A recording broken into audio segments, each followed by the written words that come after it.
This fall, we visited Discovery Cove in Orlando, Florida. It's a water park like none other that we've ever been to. We had so much fun here, and we can't wait to go back as soon as possible. We are going to tell you what a full day is like at Discovery Cove and review our experience so you will know if this is something that interests you. We already did a short feature with just a few highlights from our day, but this video is the full story.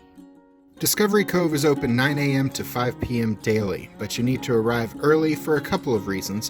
One is that there are special add-on experiences you can purchase in addition to the regular ticket. We'll talk about those in a bit.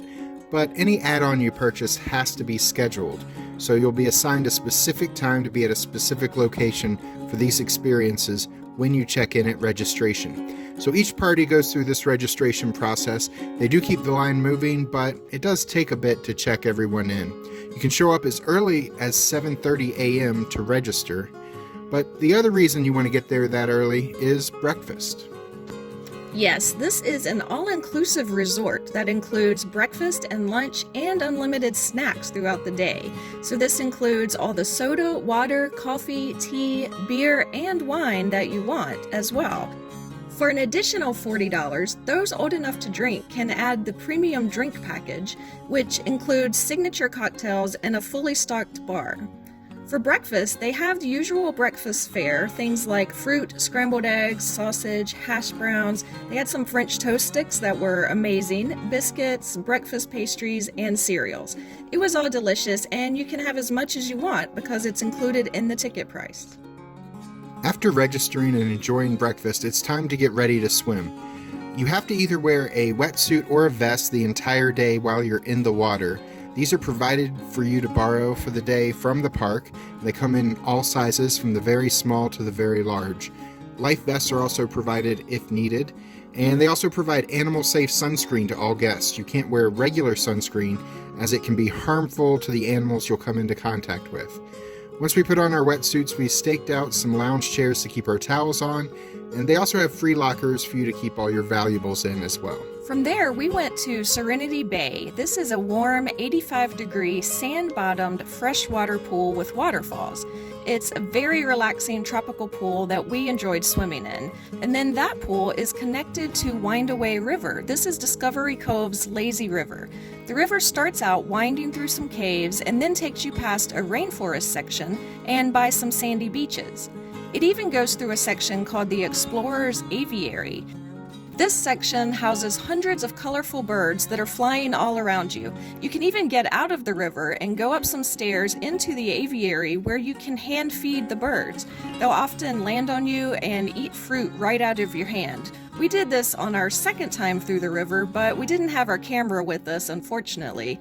But if you want to be like Snow White and spend some time with birds, this is a perfect chance to do this. I will say you'll probably want to get either a life vest or some noodle floats as you enter the lazy river, both of which Discovery Cove provides nearby. Our first time through it, I went in without any flotation devices and went all the way around the river, which is about 1,500 feet long according to the internet. At some points the water is only 3 or 4 feet deep, but there are several points where the water was 9 feet deep in this river. I'm a pretty good swimmer, and I was swimming, floating, and treading water. It was fine, but by the time I got to the end of the river, I was pretty tired. People who had life vests or noodles, though, seemed quite rested. After spending the morning enjoying the water and getting some sun, it was time for lunch. Their lunch menu includes Caribbean spiced salmon, grilled jerk chicken, barbecue pulled pork, burgers, and an assortment of wraps and salads.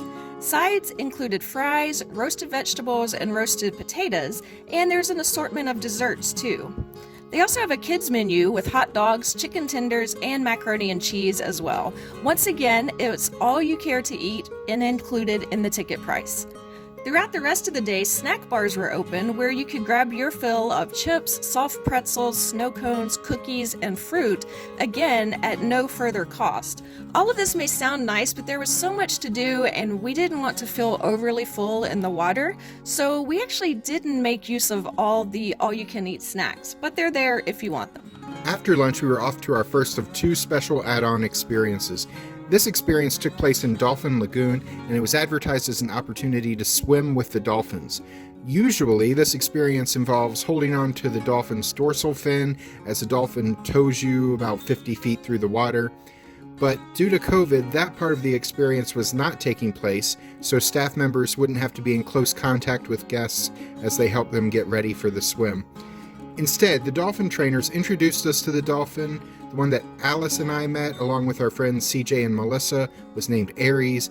That's our friends CJ and Melissa in these photos, as they're a little less camera shy than we are. So the trainer introduced us to Aries, discussed dolphin behaviors, discussed how they communicate with the dolphins, and then we each had a chance, both as individuals and couples, to interact with the dolphin, take pictures with the dolphin, and the trainer and the photographer were each standing more than 6 feet away. This whole experience lasted about half an hour. Yeah, that was a lot of fun and was probably my favorite experience of the whole day. We also enjoyed snorkeling in the Grand Reef area of the park with thousands of tropical fish.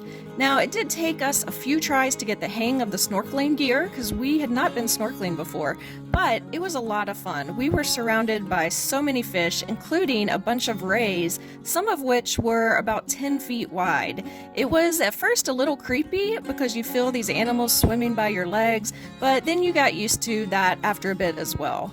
And this pool, like the dolphin pool, is kept at a relatively chilly 75 degrees because that's the temperature that these fish thrive in. The other pools are heated to 85 degrees.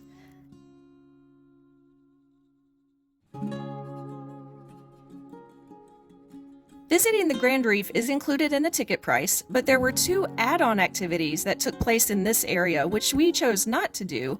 One is Sea Venture, which is an underwater walking tour while you wear a dive helmet. This is a 20-minute guided walk at the bottom of 20 feet of water with schools of fish that are feeding around you. The other upgraded activity here is swimming with the sharks. They have over 20 sharks kept in a separate tank, and this add-on includes a shark training session with a shark expert, and then snorkeling alongside the sharks in their tank. These sharks did look like the smaller, less dangerous species of sharks, but they were definitely sharks. And if you don't want to pay for this add-on, there is a glass area in the main Grand Reef section that separates it from the shark tank, so you can actually watch them through the glass. Before we talk about our other add-on experience, if you've been watching thus far, please do us a favor and click the like button if you're enjoying our video. The other add-on experience that we did was the Animal Trek. This is open to only 24 people a day, and this lasts about half an hour as well. We got to get close up with some exotic birds and small mammals. They had a bird, I believe it was a macaw, that flew back and forth and landed on each of our arms.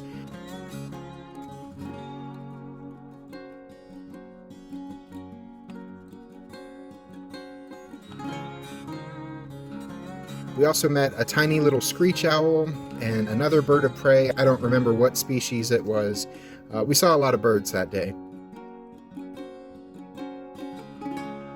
We also met an armadillo who was adorable, and a sloth who was not cooperating. They don't really make the animals do anything. They just try to entice them with treats into doing what they want the animals to do. So once the sloth informed his trainer that he was no longer interested in participating, it was over. But we did get our picture with him before he called it a day, and we got to pet him. I've always wanted to see a sloth up close, so this was cool. The website also mentions the potential of seeing marmosets, which are tiny monkeys or anteaters or kinkajous on this animal track.